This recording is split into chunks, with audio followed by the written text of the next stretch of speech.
মই তেখেতক অনুরোধ জানাম, আহ্বান জানাম, ভবিষ্যতের জানে এই চিরাকুটা সন্তেশপুরের চৌরবাক্কা অঞ্চলের যাতে রশিদ নামের মানুষজনে কোনো ধরনের পদার্পণ নকরে।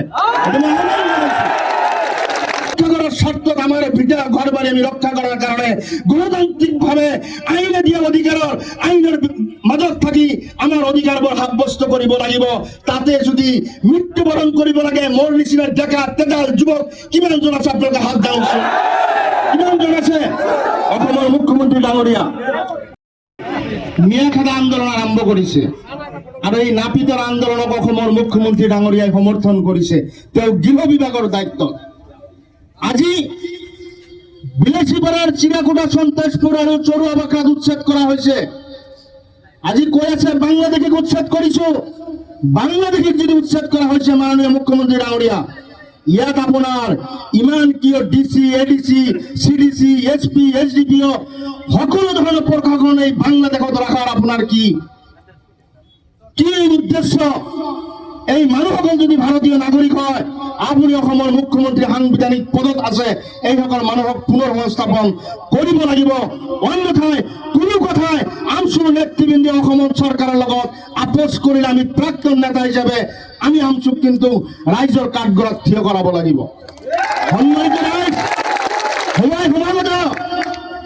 ভাল পোৱা আবেগ কবিতাৰ বাক্য পাঠ কৰি অসমৰ মুখ্যমন্ত্ৰী ডাঙৰীয়াক আমি বুজাবলৈ যত্ন কৰিলেও মুখ্যমন্ত্ৰী ডাঙৰীয়াই নুবুজে।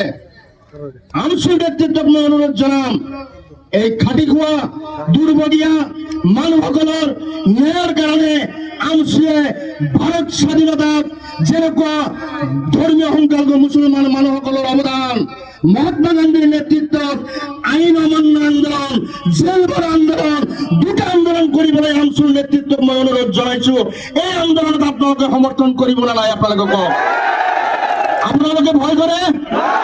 আপোনালোকে ভয় কৰে? গুলি খাবলৈ ৰাজি আছে? গুলি খাবলৈ ৰেডি আছে? আমি বৰপেটাত আন্দোলন কৰা মানুহ আমি ভয় নকৰো। গতিকে এই প্ৰতিবাদ স্থলীৰ পৰাই আমচুৰ নেতৃত্ব খাটি খোৱা মানুহসকলৰ ন্যায় দিয়াৰ স্বাৰ্থত যিকোনো আন্দোলন গ্ৰহণ কৰিব। আপোনালোকে আমচুক সহযোগিতা কৰিব। আৰু এটা কথা কৈ মই বক্তব্য শেষ কৰিম। মই দুখ পাইছো যে জাতিৰ মানুহ হিচাপে আজি এই চৌৰবাক্কা সন্তেশপুৰ আৰু এই চিৰাকুটাত যি উচ্ছেদ হৈছে, এই উচ্ছেদৰ চৰকাৰী ঠিকাদাৰৰ কাৰণে আমাৰ মুছলমানসকলে তাত ঠিকাদাৰ নকৰিলে, তাত হাজিৰা আনি দিলে বোলে পেটৰ ভাত তেওঁলোকৰ নজন্মে। ইমান নিৰ্লজ্জ আমাৰ সমাজৰ পৰাই এই ভাইৰাছ বিলাকে আপোনালোকে চিনাক্তকৰণ কৰিব লাগিব। জেচিবিকাৰ মুছলমানৰ, হাজিৰাকাৰ মুছলমানৰ যিসকল মানুহে তাক সহযোগিতা কৰিছে তেওঁলোকক চিনাক্তকৰণ কৰিব লাগিব। প্ৰয়োজনত ৰাজহুৱাভাৱে তেওঁলোকক বৰ্জন কৰিব লাগিব। আমি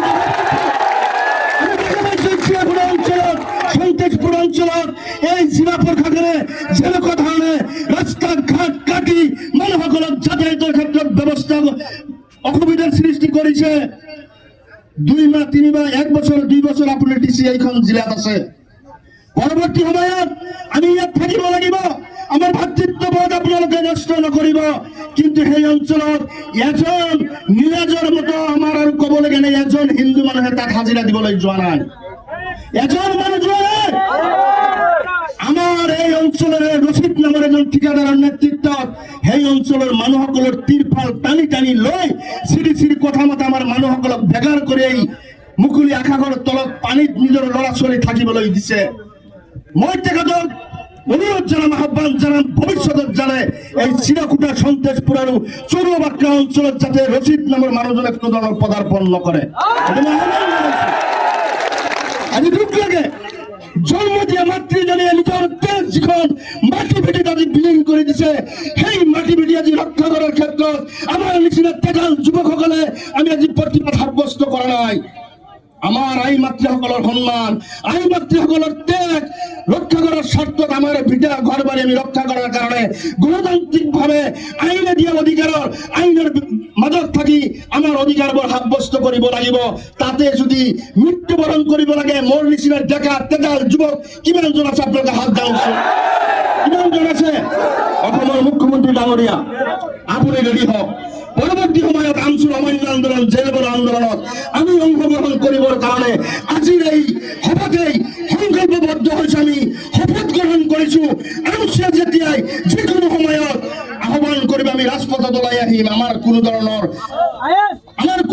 বাবে নাথাকিব হয় না নাই ৰাইজ আমি ওলাই আহিম আমি আমচুৰ গতিকে মই আবেগিকভাৱে দুই এটা কথা কৈছো তাৰ লগতেই বিএসএফৰ চিডিসি মেডাম ধুবুৰী জিলা আয়ুক্ত মহোদয়ক অনুৰোধ জনাইছো এই উচ্ছেদিত মানুহসকলক যাতে আৰু পৰৱৰ্তী সময়ত কোনো ধৰণৰ তীৰপৰা টানি লৈ মানুহখিনিক যাতে আৰু হেৰাচমেণ্ট কৰা নহয় পৰৱৰ্তী সময়ত যদি আপোনালোকৰ নেতৃত্বত এইসকল মানুহক যদি হেৰাচমেণ্ট কৰা হয় পৰিণাম কিন্তু ভুগিব লাগিব ধুবুৰী জিলা পৰিষদৰ এই কথা আজি এই আন্দোলনত আমচুৱে দুই এষাৰ কথা কোৱাৰ সুযোগ দিয়াৰ কাৰণে আমচুৰ প্ৰাক্তন পৰিয়ালৰ তৰফৰ পৰা আপোনালোকক ধন্যবাদ জনাই অনাগত দিনত এই সংগ্ৰাম যেতিয়ালৈকে মানুহসকলে ন্যায় নাপাব আপোনালোকে চলাই যাওক আপোনালোকৰ পূৰ্ণ সমৰ্থন জনাই মই মোৰ চমুবক্ত ইয়াতে সামৰণি মাৰিছো জয় হিন্দ আমচু জিন্দাবাদ জয় অসম ধন্যবাদ জ্ঞাপন কৰিছো।